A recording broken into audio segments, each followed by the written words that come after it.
Hey everybody, it's Mark from Circle of Dark Mother. Today I'm going to do a short review of a book called Lilith for Beginners by Carlos Angel. Lilith for Beginners: Origins, Symbols, Altar Construction, Prayers, Exercises, and Spiritual Journey is a short 86-page book. Even though it's a short book, it does live up to what it promises.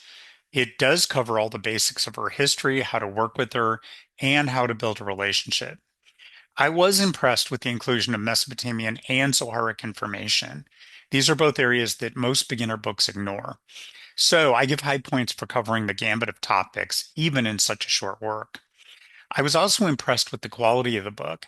Many self-published small books are a bit rough, but this book is very well constructed, from a beautiful cover to its content.